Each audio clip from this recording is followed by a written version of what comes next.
are here to remember those who died and to remember those who lived. There is a mitzvah, a Jewish commandment, to remember, zachor. We remember the evils of the past, and we commit to never forget. The charge and obligation for future generations that forgetting can be dangerous. But memory alone is not sufficient.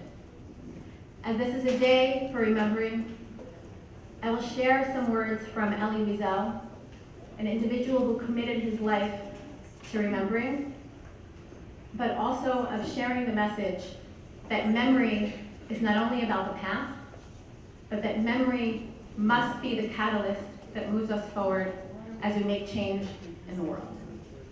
I'm going to share from Eliyahu Sills' Nobel lecture from 1986, and I find these words very relevant for where we find ourselves today. His lecture was entitled Hope, Despair, and Memory. If anything can, it is memory that will save humanity. For me, hope without memory is like memory without hope.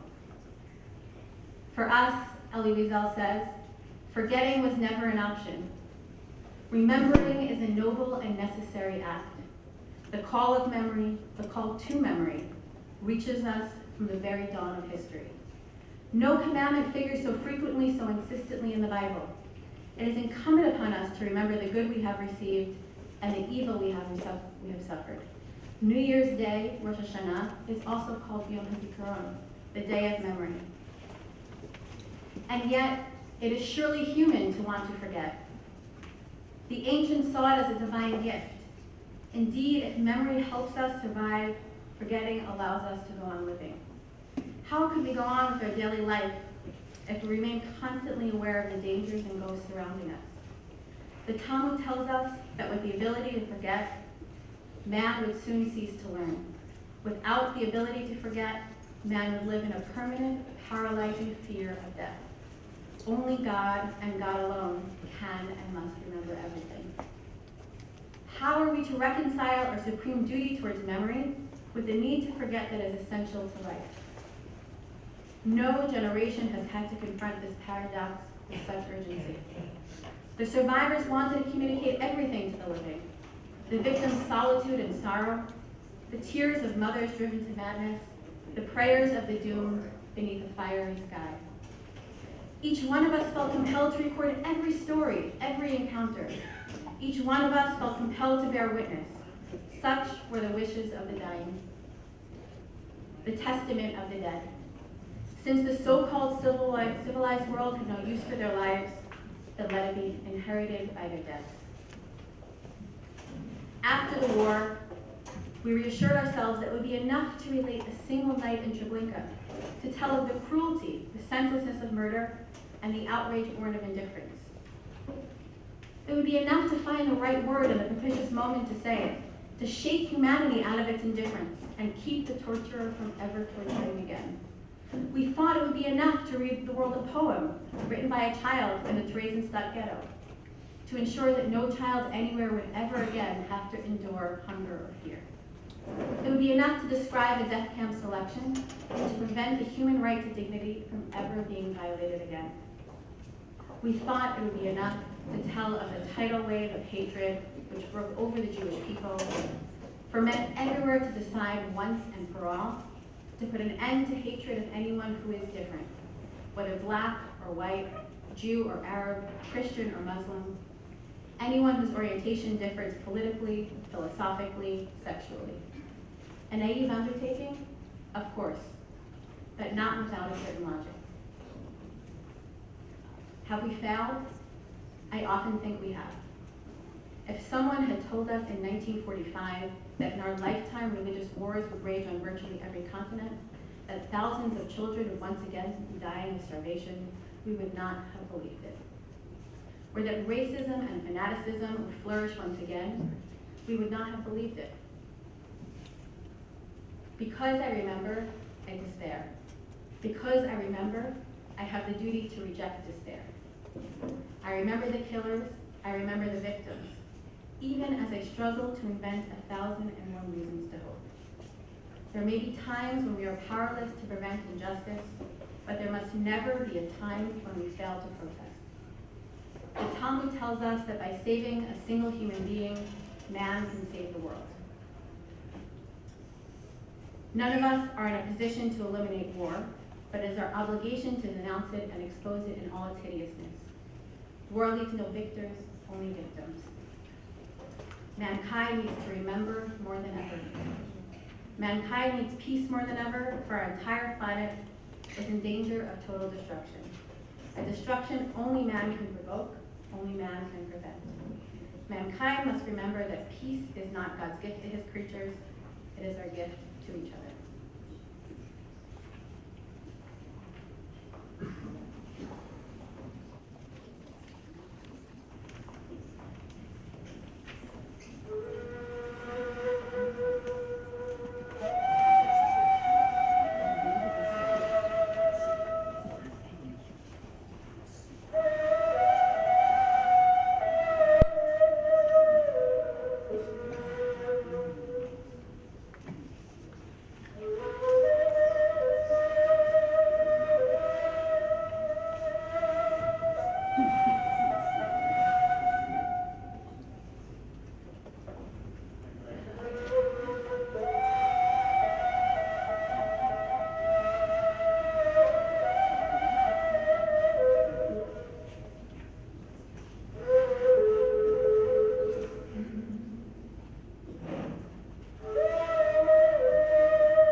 morning.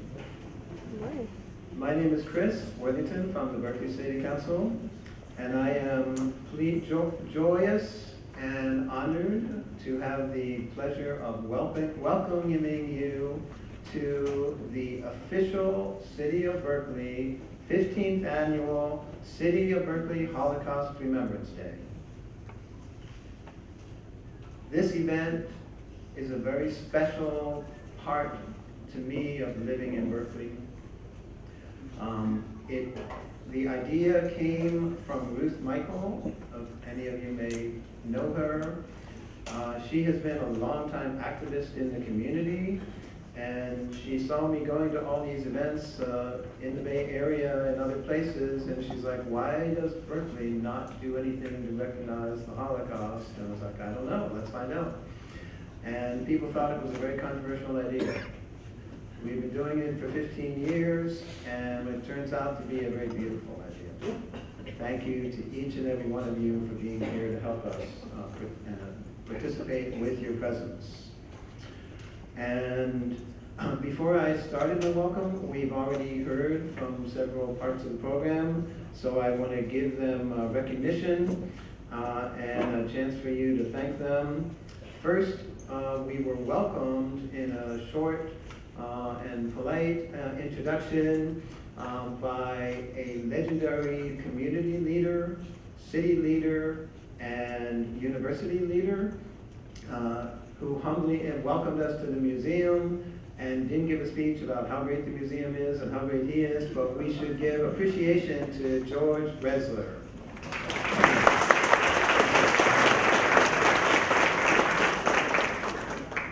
And anyone who's a member of Congregation Beth Israel, and many people who aren't, probably already recognize the wonderful skills of the person who did the Kavana, Mahara Victoria Sutton.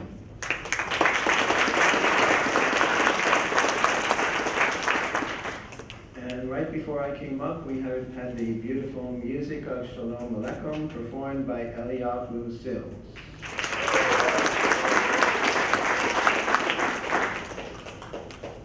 So we like to start early in our program with what to me is one of the most important parts of what we do and why we do it. Every single survivor who is still with us is a precious treasure. Their life of resistance, their life simply of surviving such a horror is an important part of our history and an important part of our city and the Bay Area. We are so lucky to have so many survivors in our midst. They have provided so much intellectual curiosity, vitality to our communities for so many years. And now, as they get older and older, it is so important that every single person in our community remember the lessons of their lives. So it's very fitting and appropriate that early in our event, we have the survivors that come forward, escorted by their family members, to light a candle. And we started this because we heard from some survivors like, we go to all these events and only one person lights a candle. And we said, hey, this is Berkeley. We don't have to do it the conventional way. And we said, why don't we have all the survivors light a candle? And we have been deluged with so many survivors who come and participate. And it's one of the most beautiful moments for me of how and why we do the event. So I'm going to ask our planning committee members, Rita Clancy, Jane Falk, and Dina Bookstein, to be available at the table to help all of our survivors who can be escorted by their family members to the front of the room where they will each light a candle, and all of us can think about the broader issues and also the people who you see walking past you who have survived and their descendants. Thank you.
morning.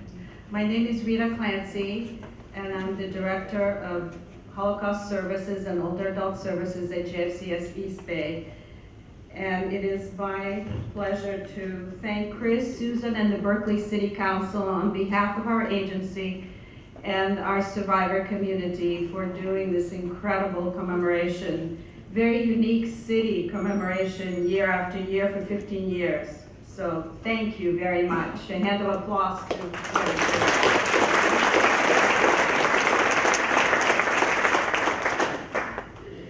Today, we as a community remember and grieve for the millions of precious lives that were brutally murdered during the Holocaust. We will never forget them. We will always hold them close in our hearts. We continue to move forward with our responsibility to fight more than ever against intolerance and hatred. Indifference is not an option. It is my honor today to introduce one of our survivors, Yakov Harari. I met Yakov almost 10 years ago, and it wasn't long after that I convinced him to serve on the Holocaust Services Advisory Committee. Yakov is very dedicated to the Jewish community and to the needs of survivors, and we really appreciate his service. Yakov was born in 1932 in Vladimir Volynsk, Poland, now the Ukraine. His parents owned a grocery store, and Yakov has a younger brother, Rafi. His hometown had 25,000 Jews out of a population of 40,000 before the Holocaust, and only 70 Jews survived. In 1947, Yakov went to Palestine, and in 1952, he came to study in the United States. He studied civil engineering at NYU, and then in Detroit. And it was in Detroit where he met the love of his life, wonderful Rena. Yakov and Rena moved to Berkeley in 1964. They have a son and a daughter. The couple is very active and engaged in the community in terms of service, culture, and arts. They traveled all over the world. Yakov is a member of Congregation Beth Israel since 1965, and also affiliated with Bethel and Nativot Shalom. He's a perpetual learner, going to Torah study and currently taking history classes at UC Berkeley. Without further ado, Yakov Harari.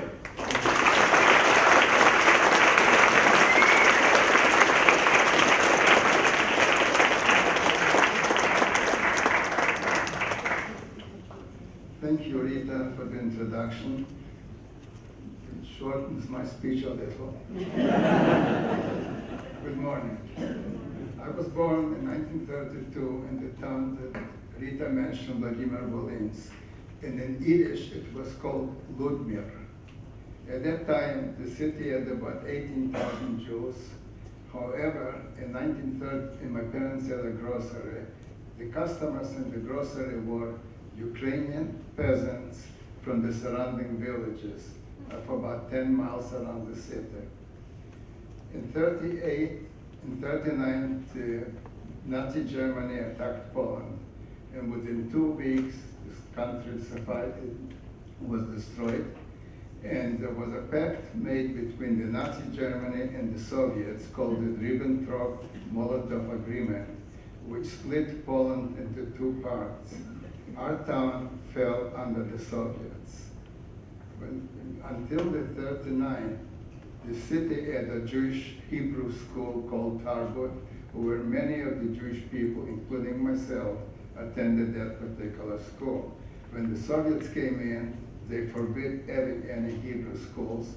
They set up schools in Yiddish, and for 2 years, from 39 until 41, I went to that Yiddish school. In 1941, the Germans attacked by surprise the Soviet Union. My mother's parents lived in a small town called Poretsk, about 30 miles from my town. In the summer, we used to go and visit them, and myself and my brother. We were there in 1941, June 22nd, when we heard very loud artillery shells in this town, which was also close to the border. This was the time when the Germans attacked. They came into my grandparents' town the same day, and with flamethrowers burned down the entire Jewish community.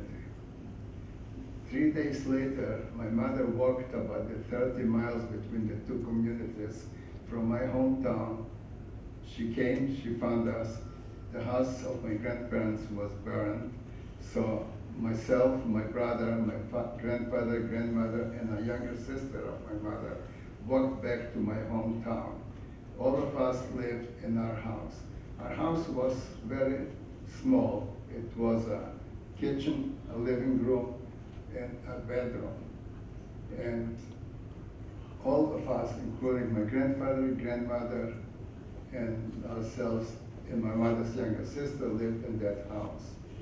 When the Germans came into town, they, within 1 month, rounded up about 200 Jewish men on the street, took him into prison, and we never heard and seen him again. A month later, they did the same thing, rounding up 150 men, took them to prison, and a month after that, another 200 were taken away. At that time, in April of 1942, they established a ghetto in our town.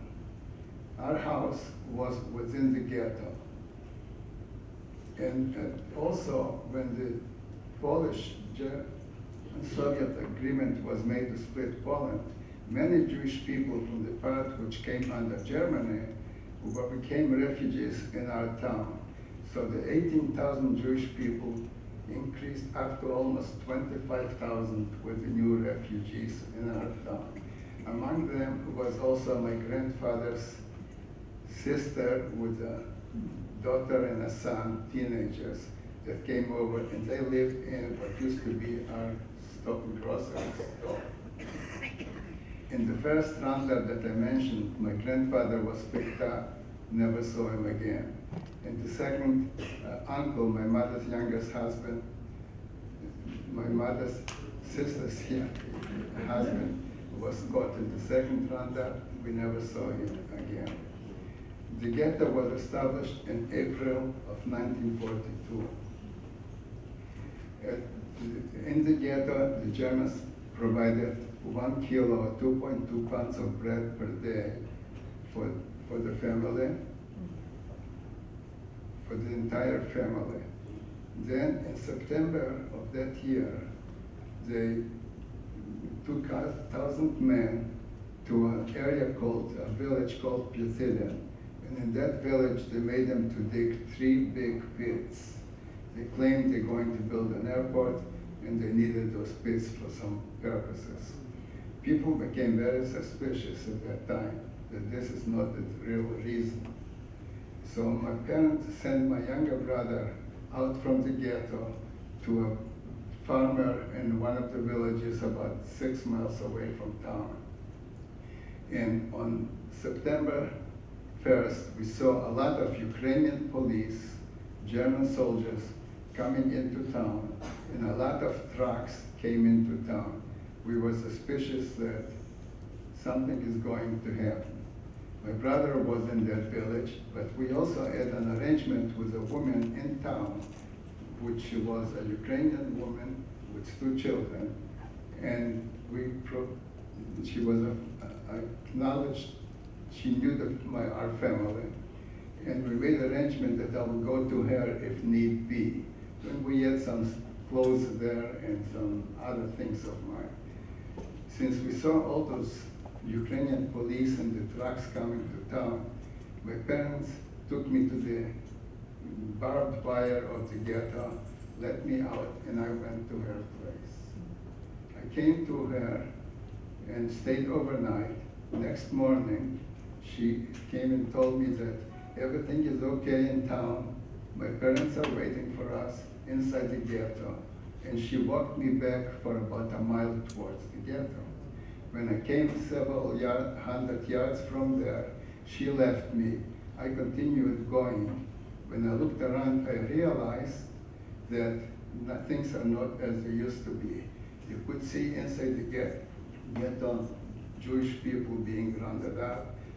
And it was a family, a Polish family outside saw me, and they said, "Oh my gosh, run away." So I realized that Ukrainian woman was lying to me, and I walked where my brother was in that village. I got to there, the Ukrainian peasant had 2 people working for him. When we came there, they chased us out by beating us, and for 2 weeks, my brother and myself, and my brother was 3 years younger, my brother and myself walked around in those villages. Most of the peasants knew us from the times that they used to shop at my grandparents' store. They provided us with food, and then at night we would just sneak into one of their barns, stay overnight. We did this for 2 weeks. In town was a Ukrainian man who joined the Ukrainian police in our hometown, and he spread the rumor that he saw our parents being tracked away to be killed. What happened during those 2 weeks in our town is they rounded up all the men, women, children, everybody, put them on the truck, dragged them to the place where they dug those big 3 pits. They were forced there to be undressed, stand at the edge of the pit, and be shot, murdered. In that 2 weeks, 18,000 people were killed. After 2 weeks, they stopped the killings. However, we were caught by that Ukrainian policeman on the end of 2 weeks in the village. He locked us up in a cellar for overnight. Next day, he walked us back to town. We came back to town, he put us in the German police station. We sat there. Luckily, it was on the after the 2 weeks, so the killing stopped. So they took us and put us back into the ghetto. The first thing we did, of course, is go to our home, which was in the ghetto. In the house, my parents had a hiding place, which was a cellar underneath the floor. And they also had another place in the kitchen, which the boards could be opened up, and they stored there some of the valuables that the Germans would take away, like silver candles, cutlery, and my mother's fur coat. We came into the house. I went to look at the hiding place. It was open, it was discovered, and there was signs showing that people were in that hiding place for some time. So we knew that our parents perished, including with everybody else. What the Germans did at that time is, within the big ghetto, they made a smaller ghetto. About 5,000 people survived the first killings. And they put those 5,000 people in a smaller ghetto. I went there, we couldn't find anybody from our family. And our family could have extended to almost 25 people, including uncles, aunts, children, and so on. 2 days later, we went back to the house to look for something. And I came into the kitchen and I could see that somebody was opening up the hiding place where we had some valuables. Excuse me. So my brother was outside. I called out to him and I said, Rafi, come in, something is funny here. He came in, and then my father raised up his head from the hiding place. We found out from him what happened. He says, after they sent me over to that woman, the next morning they started to round up all the people, put them on trucks, took them away. They were there for 7 days. My father, mother, her younger sister, my grandmother, and my grandfather's sister with the 2 children that lived in the store. All of them were there for 7 days, and of course it was too much after 7 days to stay there. They were not discovered during the 7 days. And then my father, my mother, and her younger sister decided to sneak out at night from the ghetto, and they succeeded to sneak out of the ghetto. And of course they went to the place where I was supposed to be. when they came to the Ukrainian woman, she started to scream. She said, made attention for them not to come in. They asked where I am. She says, I don't know. Luckily, they walked away from there, and there was a Polish man who took them into the house. He had a hiding place on his attic, and another Jewish man was already dead. He put him there. However, he did it mostly for money. Of course, my parents didn't have any money, but they were there for 10 days, and then realizing that the killing stopped and that they made a smaller ghetto for the 5,000 people, my father took the risk to come back home, go in and try to take out the valuables that they were hidden, and go back to that Polish man and try to pay him with those things. And this is when he heard my voice calling to my brother, and he was hiding in the hiding place. So we found out that they survived, my mother, my father, and a younger sister. We were with this Polish man for 2 months, but after that we had to move. My mother's younger sister said she's not going to be hiding. She went back into the little ghetto. And my father and myself walked to the villages to see if we could find some peasant who will be willing to take us in. We walked for 2 days. Most of them wouldn't do it. There was one Ukrainian family willing to do it. And so we came over to his place, and he had a big pile of straw piled up against the barn. We could go through the barn wall into the straw. We dug out an area for us to stay in the straw. And all 4 of us, my mother, father, and myself, and my brother, stayed there for 2 months. At this time, of course, it was already winter, because the killing took place in September, and this was 2 months later. So after being 2 months with him, he too said, I'm sorry, we cannot keep you any longer. At the same time, the Russian and German front was all the way far into Soviet Union, into Russia, almost at Stalingrad. So we had to look for another place. My father and myself started walking again to various peasants. Nobody would accept us. We came back, told my mother and my brother, sorry, but we can't find a place. My mother got the crazy idea to go back to the woman that I was sent to her originally and talk to her. She was a single woman with 2 children in need for some financial help too. So my mother and my father left us in the straw. They went to her and she agreed to take us in. We walked back to her at night in January. She lived in a home which was a single home rented by her from somebody. She had a cellar inside that house which could be made for a hiding place. We came there and stayed with her. After 4 or 5 months, she had to move over because the landlord required her to move. Meanwhile, in town, the 5,000 people were killed in a second pogrom. We called it pogrom action. And only 1,500 people survived. Those 1,500 people were people that had some kind of trades that the Germans would have to use for their own services. So my mother's younger sister, again, remained between those 1,500 people. But we didn't have money to support ourselves and the Ukrainian woman with the 2 children.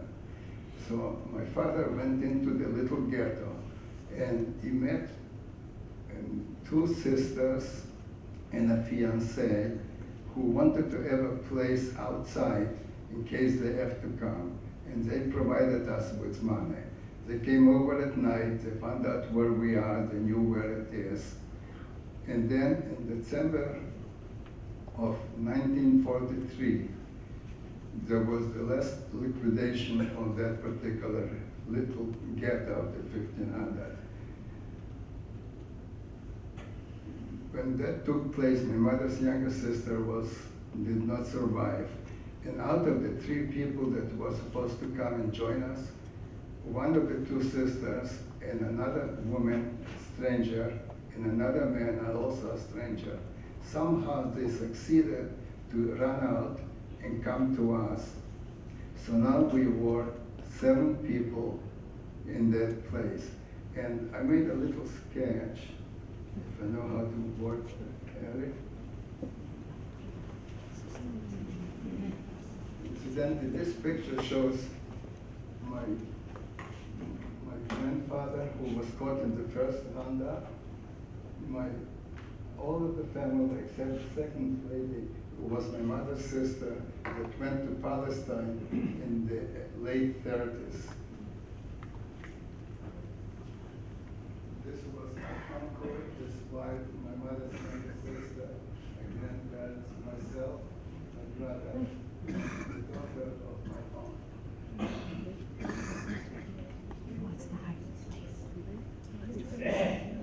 aunt.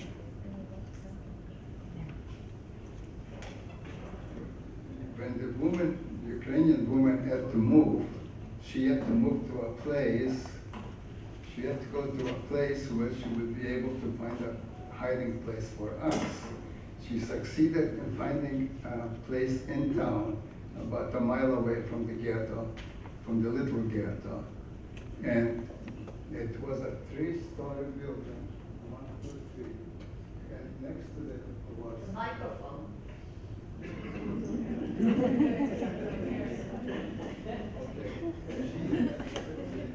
Here's a pointer here. You can stand on the microphone. She lived.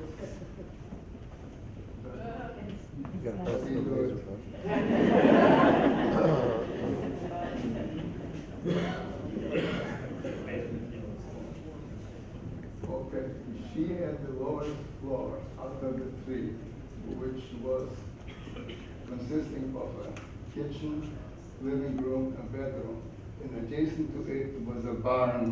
The barn had a soil floor that people used to keep maybe a goat or pig or whatever they did. And there was an entrance from the kitchen to the barn and also a big door right here to the outside.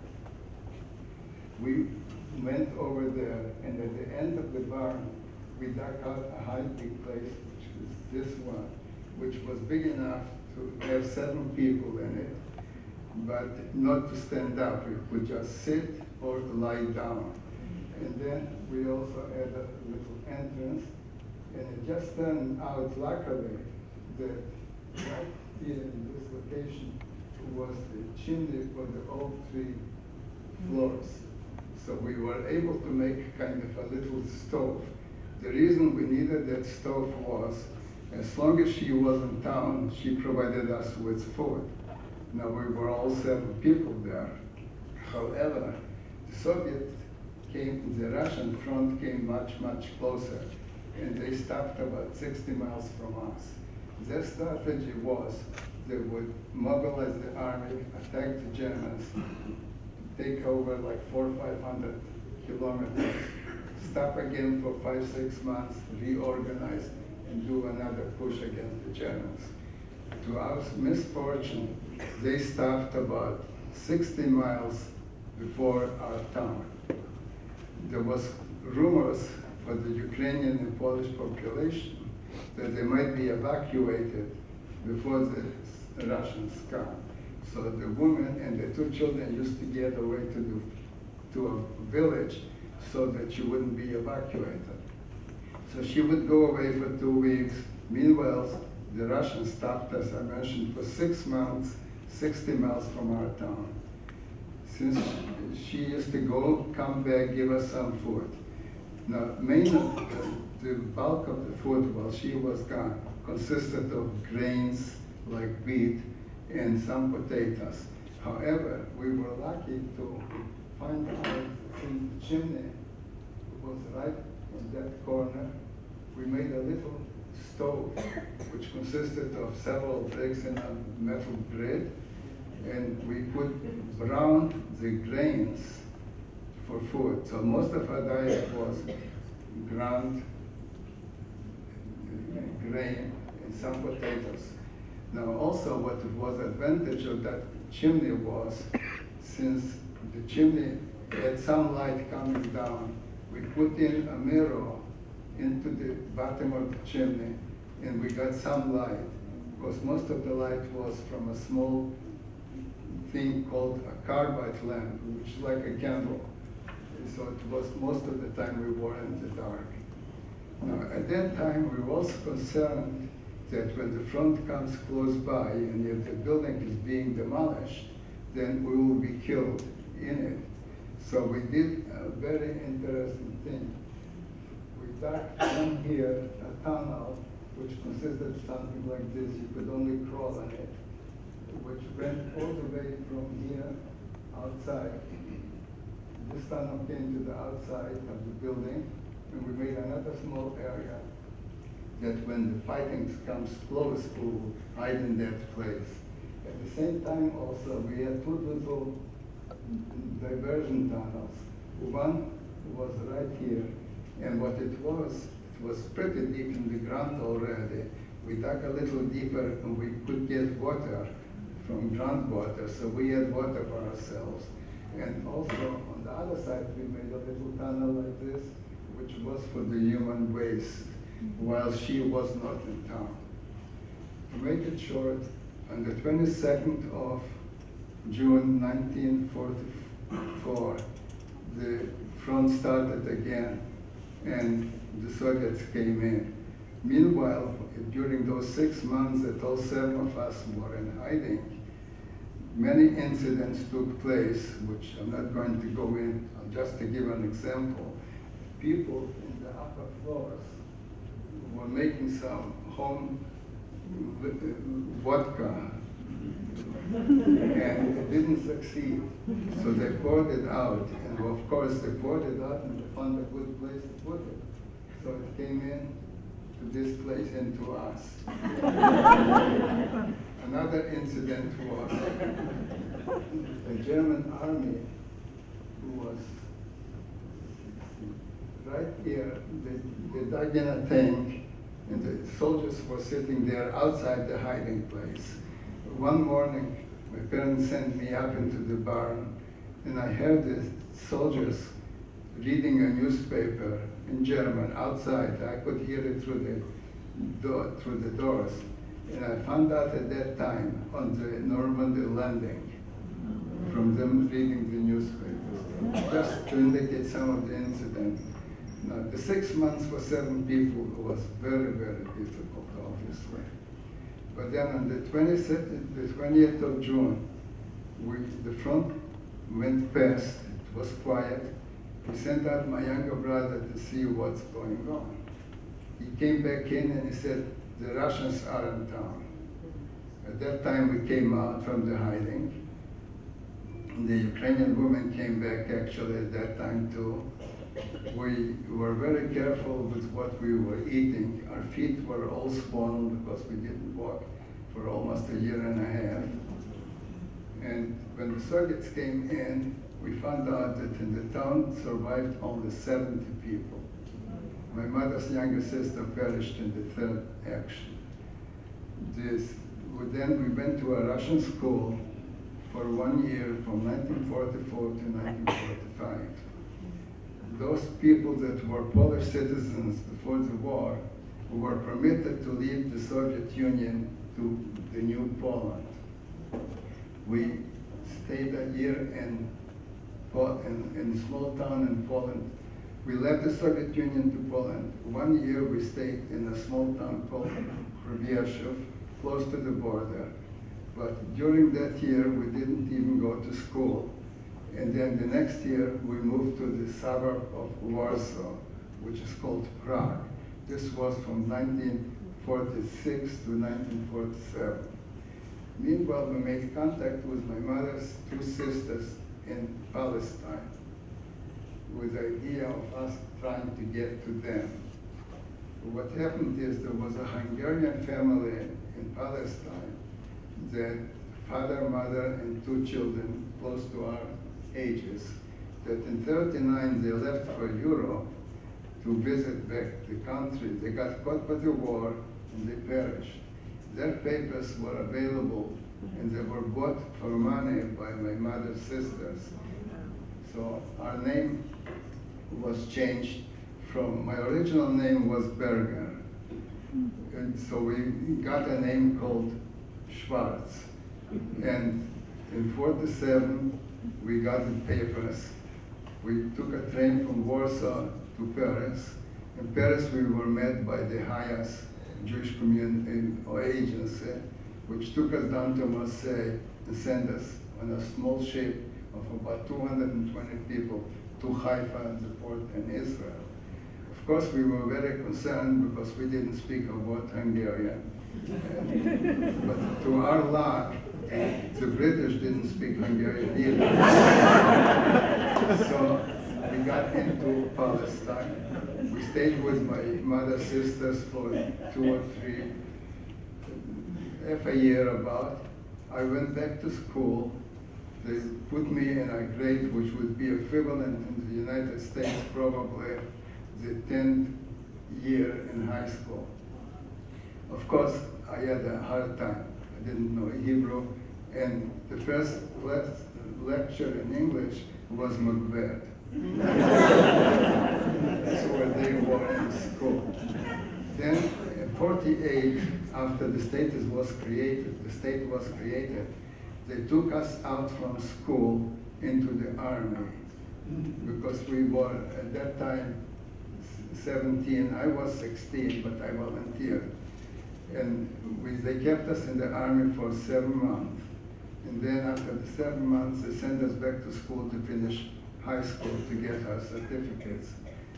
Those 7 months were a break for me because I had a chance to brush up on Hebrew, private lessons in English, and many other things. And then after that, we went back to the army. I was in the Israeli Air Force for 2 years in total. And I've always wanted to study engineering, water engineering. I applied to NYU in New York. I was accepted. I came to New York.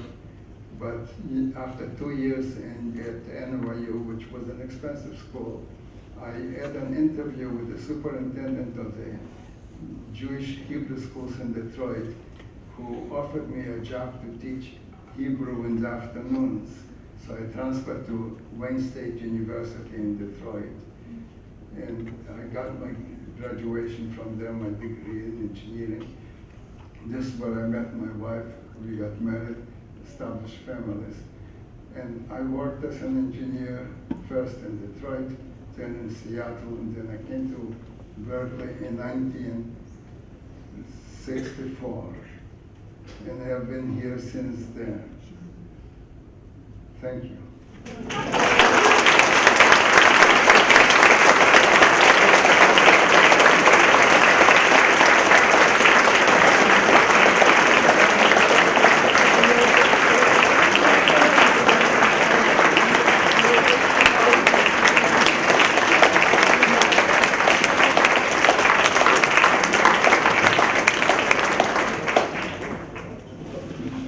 We are so lucky Yakov survived and thrived here in Berkeley. Next we're going to hear performances from the Ladino, members of the Ladino Project. And we've earlier heard a little bit from Eliyahu Sills. Let's welcome him back. We've also earlier heard from Dan Cantrell. Let's welcome him back. Last but by no means least, let's welcome Rachel Valfer, member of the Ladino Project. So we're going to play a lullaby, not with the intention of putting you to sleep, but this song sort of highlights the care and love that we put into the coming generations. A mother is singing to her baby in the crib, and she says, This is in Ladino, so it's the language of the Jews who were expelled, kind of similar in 1492 from Spain. And the mother sings to her sleeping baby, "Durme, durme, querido hijito, sleep, sleep, my beloved child, sleep without worry, sleep without pain, close your sweet little eyes." And then she starts imagining what's going to happen, and she says, one day soon you're going to get out of your cradle and you're going to go to school, a shkola, and you're going to learn to read, probably read, read the Torah, read the alphabet. And then she sings, "Durme, durme, sleep, sleep," and then she thinks some more, and she says, one day you're going to leave the school, and you're going to find a novia hermosa, a beautiful bride, and you're going to have little criaturas, little babies of your own. So in one lullaby, she's gone from a new mother, she's already a grandmother.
of the community. She doesn't need any introduction, but please give a warm round of welcome for Rachel Valfer.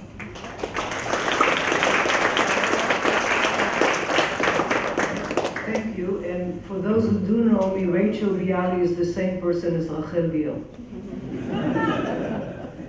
So, I'm obviously a second generation, and my parents, as I was growing up, never thought of themselves as survivors.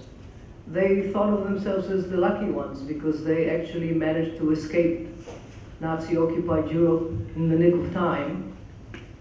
So they thought of themselves as the lucky ones, and also, more importantly, as chalutzim, as pioneers, as people who came to Palestine to build the land, and more specifically, build a kibbutz. It was really only, I think, when my two brothers and I were grown, and my parents, consciously or unconsciously, had decided that they had succeeded in their primary goal of protecting us from knowledge about the horrible things that have happened, that they began to make the journey of actually seeing themselves as survivors as well. And I'm going to read you quotes from my mother's diary that describes this escape. And it begins in Prague, where my mother grew up, on December 10th, 1939. The train is standing at the dark platform of the Masaryk train station. I was able to get to the window. Maybe the others let me take it when they saw my sad expression. But now, when I know that my family's eyes are still on me, I smile. Steam from the train momentarily obscures the group standing behind the police on the platform. I only see the three of them. Big Hosha, that was her little brother, trying to disguise emotion in his now so childlike face. Father's agitated expression, and you, Mother, your face that day will never leave me. Those despondent eyes, the tears you didn't bother to wipe. Those sad eyes that focused on the face in the window. I won't let it enter my mind that I might not see you again. At moments, there is the unpleasant question of when. It pops into my head. I watch the three of you with a pain I have never felt before. I should say my mother was 19 when she's writing this. I smile all the more encouragingly, and that smile is like steam rising from the ocean of tears inside me. That's how we stare at each other, all of us, without words. What sort of words do you say at a moment like that? It took a long time, and the train stood still. Then it finally started moving, slowly, but with iron certitude. It's definitely over. I can't see you clearly anymore. I can't recognize you. I can't see anything at all. The end. Goodbye. Don't cry, Mommy, until we meet again. But when? Now my encouraging smile is unnecessary. There is no one looking at me anymore. The strangling knots in my throat give way and I cry uncontrollably. I don't know for how long. I slowly calm down. I clear my head of thoughts to calm me and numbly stare out the window. There is nothing to see. Everything has been blacked out. On that train, my mother, my father as well, they were members of the same youth movement group, went as far as Bratislava, which if any of you have been in the Czech Republic and Slovakia, you know is not that far. And there they were detained by the Slovak authorities for months and months while procedures were being taken care of. So it's January 1st, 1940, 20 days later. What happy new year? With the prospects we have, how much longer are we going to be here? The Danube has frozen over. The cold is constant and deep. Is there any truth to the rumors that we'll take the train through Italy or through Turkey?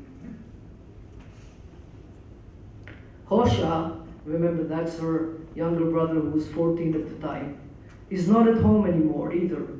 My parents must now be completely out of their normal routine. Father doesn't come home from the office for lunch anymore, now that the children are abroad. The only thing they have left is the mail. What a weak replacement our notes and letters are for the broken family ties. I feel our family strengthen more only now, when I can't share it with a word or a look. The paper is so cold and impersonal, and the letter passes through so many hands.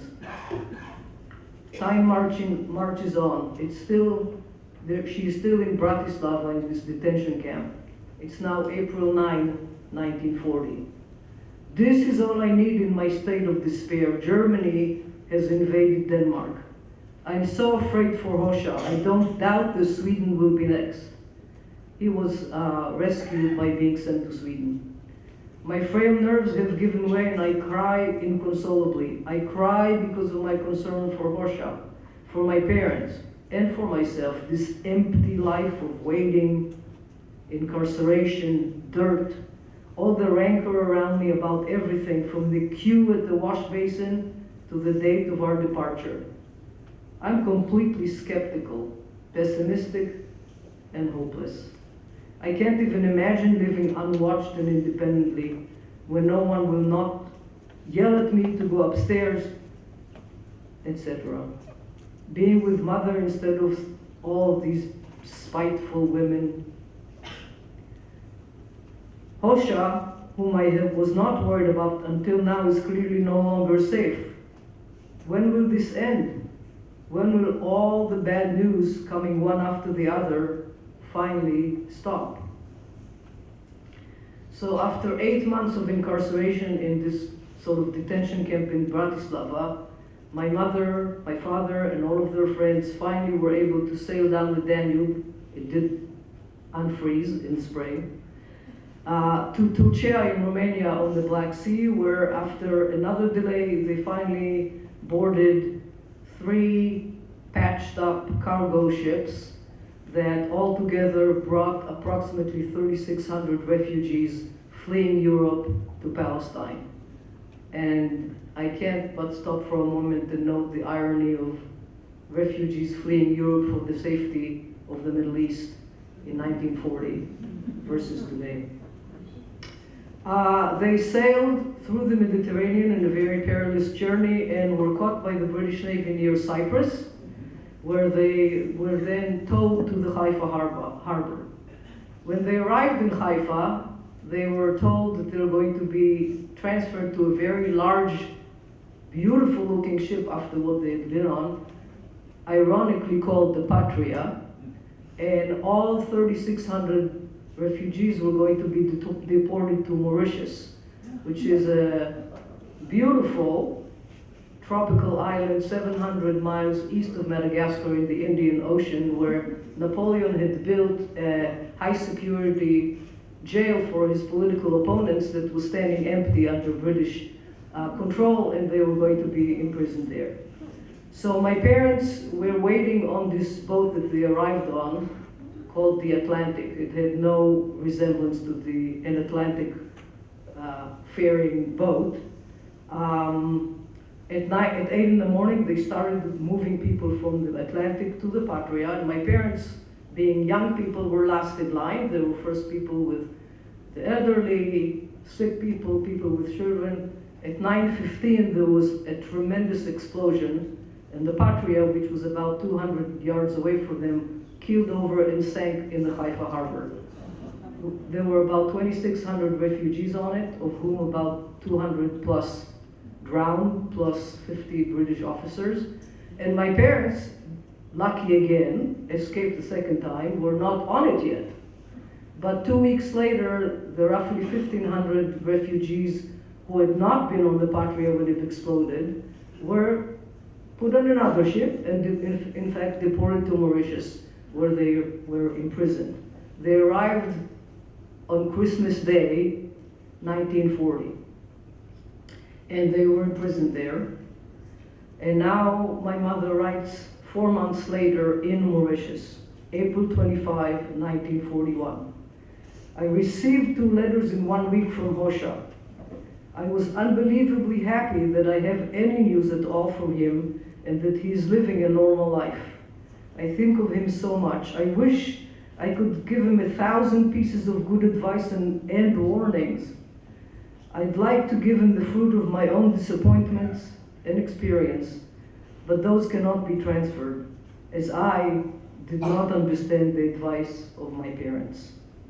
I can't write a more detailed diary right now. I am sullen, silenced by the uniformity, fear, limits, and smallness of life here. And in February 28, 1942, she's still imprisoned in Mauritius. I'm sad when I think of my parents. I've had no news for them for a long time.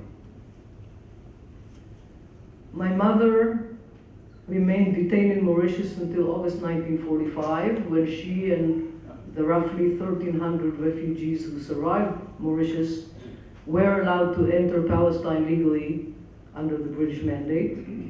And with the passage of time and information dripping in slowly, she learned that her parents had been murdered in Europe. And I'm going to close with a poem by a great Israeli poet. Having grown up on a kibbutz in Israel, I've been tasked with reading to you in Hebrew. It's short, not to worry. It's a poem by Dan Pagis, a very well-known Israeli poet who is also a survivor. First in Hebrew and then in English. כתוב בעיפרון בקרון החתום. כאן במשלוח הזה אני חווה עם הבל בני. אם תראו את בני הגדול קין בן אדם, תגידו לו שאני. Written in pencil in the sealed railway car. Here in this carload, I am Eve, with my son Abel. If you see my older son, Cain, the son of Adam, tell him that I.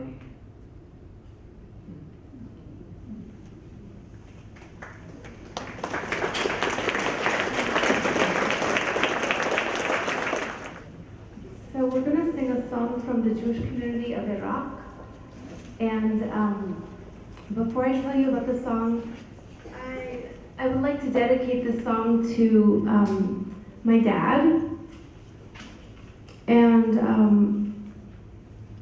my dad is here. And I would like to say to you, Dad, that I have never in public or in private acknowledged the hardships of your life, coming on the kinder transport and living in hiding in France and coming to America and the whole story. And I probably didn't do that. I didn't want to hear that story for reasons of my own, I assume. But I would like to honor you, Dad. And I'm not honoring you today because of the hardships that you came through, but because of the way you came through those hardships. And for always feeling that life was a blessing, for davening in the morning and at night from your little army siddur, your army prayer book, and for teaching us also about the wonder of creation and the beauty of nature and the beauty of this world, and also for all the good that you've done in this world through tzedakah, through your work. And at 93, you're still working once a week, and you know, I look up to you for all those reasons. So this song is about a dove. It's written by Yehuda Halevi, who was a 12th century Spanish poet, one of the most famous. And the melody is from Iraq. And the poem says that there's a dove who's lost in a faraway wood. My father was in hiding in the woods in France for many years. And the dove can't find his nest, can't find his home. And the more he searches for his home, the more lost he gets. And he's dizzy and he's spinning in a whirlwind. And he's so dizzy. And the storm is getting greater and greater. And suddenly the poet tells us that it's around the locus of the beloved, or it's in his lostness that he's actually found. It's the beloved that he's searching for, and I don't know why I chose this song for my dad.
lucky to have such beautiful music as a part of our program.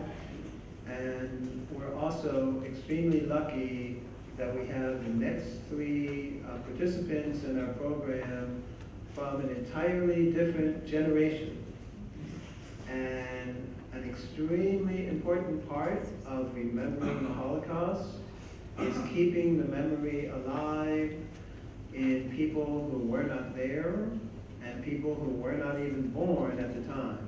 So I'm very thrilled that we have our next three speakers. The first one is going to be reading from the official City of Berkeley proclamation. Please welcome UC Berkeley student Pranay Lola Butu.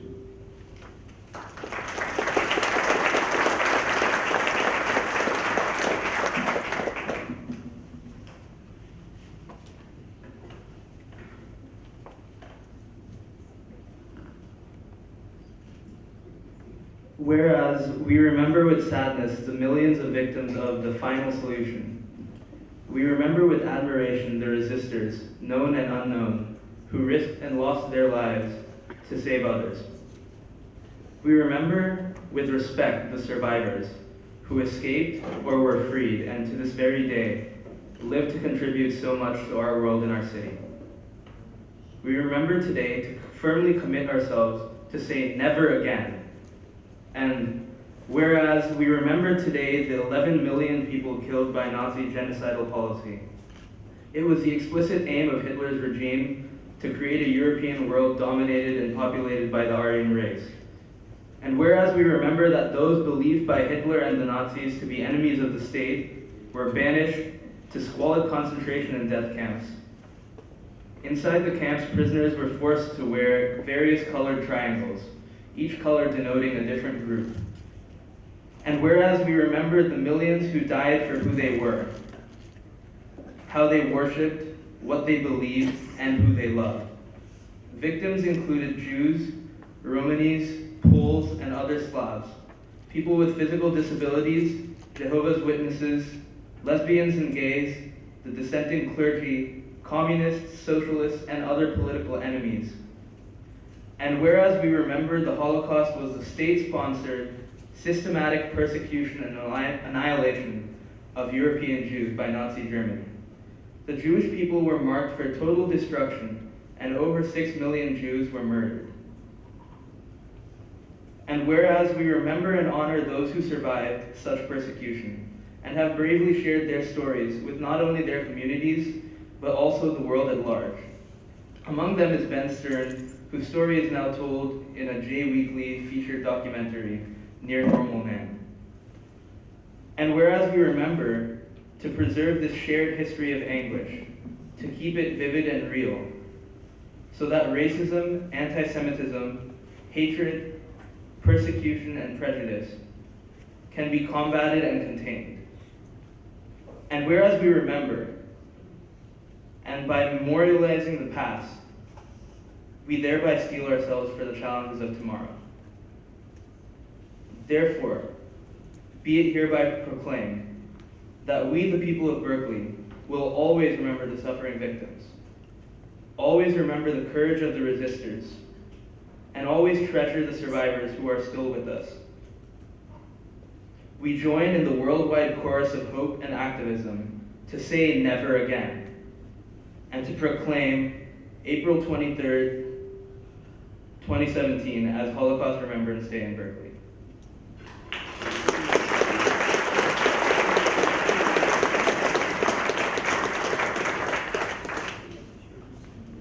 And I'm thrilled that this year we actually have 3 council members who stayed for the whole program, and Susan Wengraf, who helped put the program together. And we've also been joined by our new council member who's been here for the whole program, Sophie Hahn.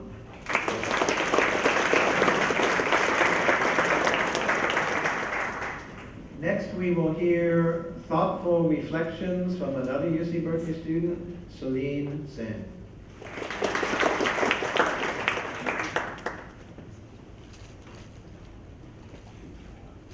I will be sharing some reflections from Ali Whistle, I swore never to be silent whenever and wherever human beings endure suffering and humiliation.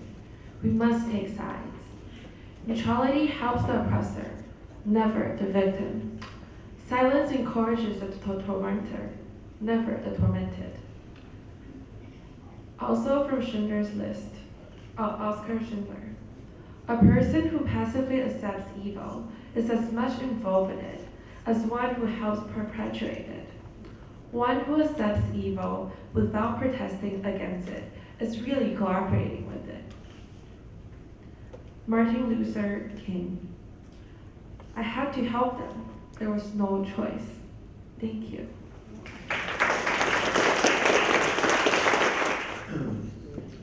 And before he speaks, I'd like to invite the parents of our next speaker to just stand up and take a bow for creating such a wonderful person who's now going to be a part of our program, Jonathan Rutledge. As much as we celebrate our youth, we also remember where we came from. Jonathan has, in the words of Jane Falk, who is our star recruiter to get young people involved, he has done an incredible job preparing and to be presenting as part of our program. And he will be presenting my grandfather's story, Jonathan Rutledge.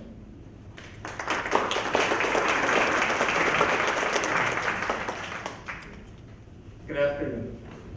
I grew up being told that my Zadie was a Holocaust survivor, but for a while, that really never made much sense to me. Recently, I had the opportunity to watch a 4-hour interview of my Zadie telling a story conducted by the USC Shoah Foundation. Born in 1924 to an Orthodox family with 10 children, he lived in Sarniki, a town in Poland near Pinsk, for 16 years before the war broke out. Sarniki had a roughly even split of 1,200 Jews to 1,200 Russians. There were very few Poles despite the town being in Poland. Slow it down. Slow it down. Every day, the children went to school, and every evening, dinner was put on the table. He never guessed that his bar mitzvah in 1937 would mark the last few years of innocence. In 1939, the Russians invaded Sarniki. My Zadie's family chose to stay. Roughly 16 or so, my Zadie dreamed of running to present-day Israel and living on kibbutz. However, he was forced to drop out of school and help work to make ends meet and put food on the table. Russian occupation was no easy feat to live through. My Zadie said that at night he could often hear yelling by the Russians at the Poles and at the Jews. Sometimes he'd even hear a gunshot and then silence. One day, oddly enough, the one German officer in Sarniki asked my Zadie to open a locked door. Fearful of agitating the officer, my Zadie complied. My Zadie complied and was left to walk home freely in this unusual situation. Shortly after, my Zadie was sent to a trade school, thinking that he was being sent to learn valuable skills. Instead, he was locked in a factory as a glassblower with dismal working conditions. He escaped back to Sarniki the first chance he had. In 1943, my Zadie's father was given a heads up by a neighbor and told to leave Sarniki. The Nazis would arrive within a day or so. Taking only the essentials, my family escaped to a small bar nearby. They spent 2 years running, stealing food to survive, and living in barns. At some point, they even ended up in the frozen tundra that is Siberia. I can only imagine what it must have been like to survive those winters outdoors with little to no extra clothing. Even lighting a small fire put them at risk of being discovered by the smoke signals that were sent off. The weather and shortage of food were not the only obstacles to overcome. It was hard to keep 12 people on the run hidden. They often had to split, and only later were they reunited. My Zadie's father got sick and eventually passed away. They buried him in the woods, confident that his body would not be discovered and mistreated by the Nazis. This was one of the few mitzvahs that they could do while on the run to remind them of who they were and where they came from. When the war finally ended, all the surviving family members headed to Toronto. This year, we honored the miracle of resilience.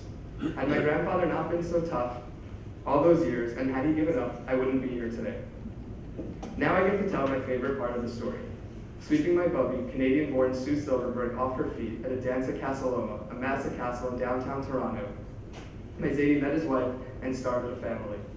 3 children and 8 grandchildren later, his legacy lives on. First the owner of a furniture business and then a real estate developer, Zaidi worked hard to make sure that his family was provided for, so that they would never have to relive his past. My mom told me how he used to leave the house at 7 in the morning for work and not return until after 9 in the evening. Furthermore, he and his siblings put a lot of effort into growing the Jewish community in Toronto. They were the founding members of their local synagogue, Beth Torah, and a nearby Chabad house. One question I used to struggle with the most was not how, but why did Jews stay Jewish after the war? People always ask me, what does it mean for you to be the grandson of a Holocaust survivor? After spending 8 days in Poland, learning much about the Holocaust and seeing where my family is from this past winter, I'm finally able to answer those questions. I have never felt more proud to be a Jew in my life. The Nazi Party did not just want to exterminate the Jewish people, rather, they wanted to wipe our storied existence off the face of the earth. My Zaidi and his family went through the worst living conditions possible for years in order to keep their legacy alive. They did not say God caused this mess. Rather, they said God helped them get out of this mess. Just as my Zaidi was proud of his heritage and who he was and where he came from, I continue to do the same. Being the grandson of a survivor is not something that I take lightly. After stepping on the grounds of major sites such as the Warsaw Ghetto, Auschwitz, and most important to me, learning my family's history, I know that I'm responsible to continue the legacy that my Zaidi worked so hard to keep. My Zaidi passed away about 7 months before my bar mitzvah. Planning my Torah portion, making motzi at the party, and celebrating, all without him, were not easy. But then it hit me. He was there. He was watching down, fully aware of everything that I had done, and he was proud. As his grandson, I am responsible, and I am proud to strive to be the best that I can be. I know that life is short and that life is precious. What you have one day can be stripped and taken from you the next. My Zaidi worked hard so that I could have a better life, and I am appreciative every day. I also see the importance of making sure that his legacy lives on so that history never repeats itself, to ensure that the world becomes a better and safer place where no one is threatened with the sort of horrors that he was. It took him a long time to talk about it. He used to say, "What is there to talk about? Life is better now." It really was a surprise when the Shoah Foundation got him to open up interview. All he cared about was the present and his family. Growing up on Long Island, I did not see my grandparents very often, so I always made the most of my trips to Toronto. Every time we left Toronto, we would drive away while both of my grandparents stood on the porch and cried, as I cried, that we were leaving. I think he was keenly aware of how close he not only came to death, but to never having family. He used to say, "If I knew how much fun grandchildren would be, I would have never had kids." My Zaidi's resilience got me where I am today. I know today that he would be so proud of me for being here, studying at UC Berkeley, and continuing my education, the one thing that he never got the chance to do. I am not burdened to be the grandchild of a survivor. I am not confused as to how to be a Jew after such a horrible event. I am proud. I am proud to carry on his legacy. I am proud to be a Jew and show the world that we are not going anywhere anytime soon. And I am proud to continue to share the story of the most incredible person in my life, my Zaidi, and fight for what is right to make a better world. Thank you. So this event has been a wonderful opportunity for me to get to know leaders in our community, and also one of the council members sitting right up there on the dais, right along with me. And by seeing her participation in this event, I've learned about her meticulous attention to detail on things like parking and her attention to editing. She's a phenomenal editor. If she wants to start a part-time job, she can make a fortune as an editor. And she's helped us out in so many ways, large and small. Please welcome the distinguished council member from District 6, Susan Wendroth.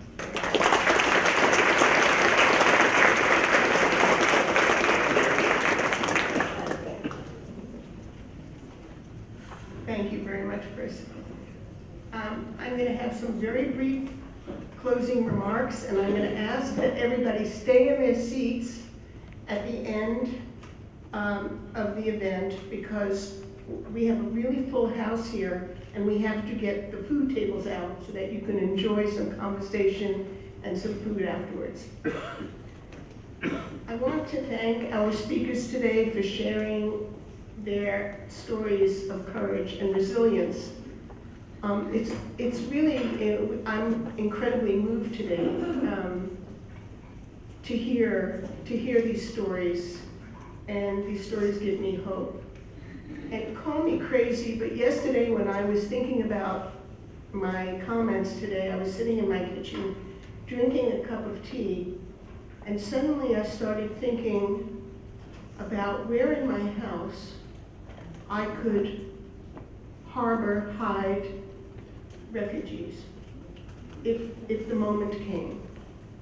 And I was looking at all the doorways, all the exits, thinking about my closets, my attic, my basement, and I have a secret little room that I could cover with furniture. And I was actually, thinking, and when I saw Yakov's diagram, I realized times are tough right now. They're very frightening. They're very scary. This event is put together by a small crew of volunteers, and I want them all to stand up and get credit for producing this amazing event. First, Rita Clancy, Anna Avalar, I don't know, I think they're in the kitchen, I don't know. Anna Avalar, Dina Bookstein, Sabina Cohen, Jane Clark, and Karina Jaffe. I don't think Karina's here today, but she worked really hard to help us with the program. I also want to thank the Magnes Museum of Jewish Life and Art for making this beautiful facility available to us today, and a very special thank you to my colleague Chris Worthington, who started this event 15 years ago here in Berkeley.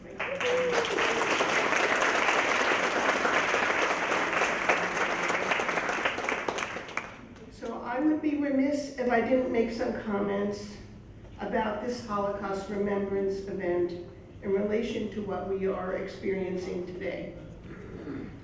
As I said, I feel like we are living in very scary times. Acts of anti-Semitism have spiked all over the world.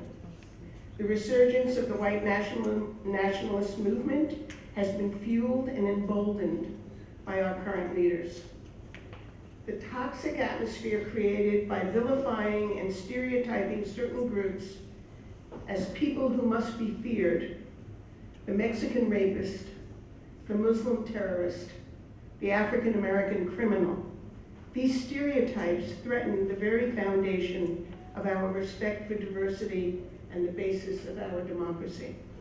This hateful rhetoric encourages bullies to demonize people as the other. Let me emphasize the wise words of former President Obama. An attack on any faith is an attack on all of our faiths. And I will add, an attack on one culture is an attack on all cultures. If the words "never again" are to really have substance, then let us all commit to opening our hearts and our minds to all the targeted communities. Now is the time to reach out to them and to let them know that we understand the contempt that they are being subjected to. We understand how wrong and how arbitrary it is, and that we will stand firm with them. We will reject bigotry and persecution in all of its forms. There's an Ethiopian proverb: when spiders unite, they can tie down the lion. In unity there is strength. For me, that gives me hope for the future, for our children, and for our grandchildren. Thank you so much for joining us today. Please stay in your seat, but then enjoy some food and conversation.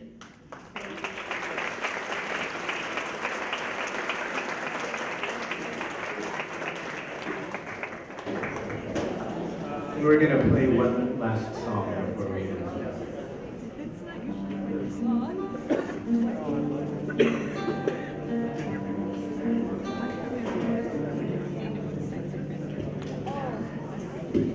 Ima